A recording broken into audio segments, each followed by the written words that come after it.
तुहार विरासत हम खत्म करिए दिहली है। एक दिन तुहार नामो निशान मिटा दे। खून अभियो है बा, ना शौक बदलल बा ना जुनून। सुन ले फिर से, रियासत गइल बा रुतबा ना, रौबा खौफ आज भी उहै बा।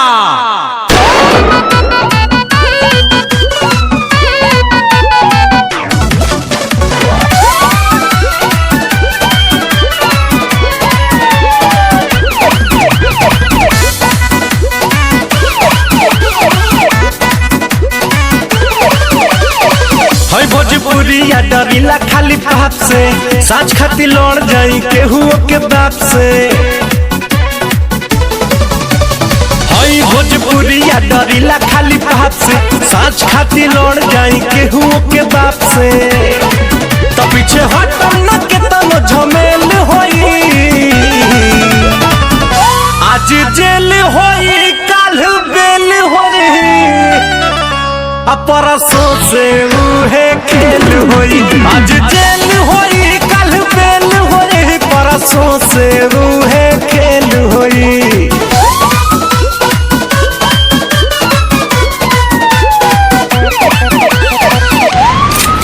हथियार तो खाली शौक खातिर रखीला बाबू, खौफ खातिर नमवा काफी बा।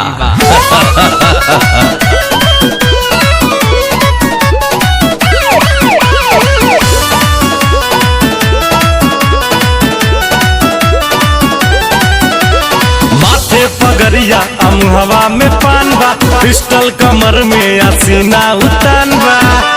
इहे तो असली भोजपुरिया के पहचान बा। इहे तो असली भोजपुरिया के पहचान बा। भारी सौ एक अकेल होई, आज जेल होई काल बेल होई, परसों से उहे खेल होई। आज जेल होई कल बेल होई, परसों से उहे खेल होई।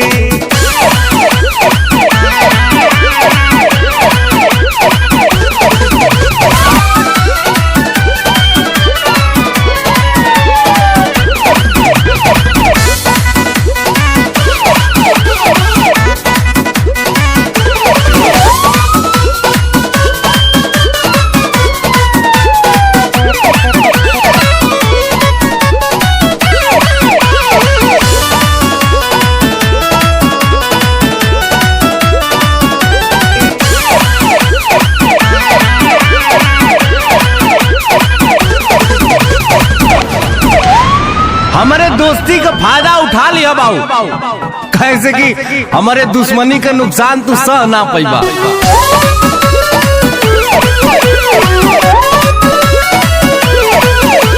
पाका हई हम अपना जुबान के, ले ले हम जान बात आई जान पे।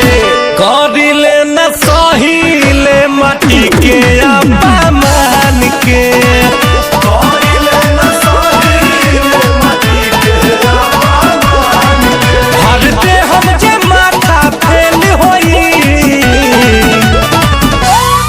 जेल होई काल बेल होई, परसों से उहे खेल होई। आज जेल होई कल बेल होई, परसों से उहे खेल होई। सिकंदर तो हम अपनी मर्जी से हैं, और हम यहाँ दुनिया नहीं दिल जीतने आए हैं।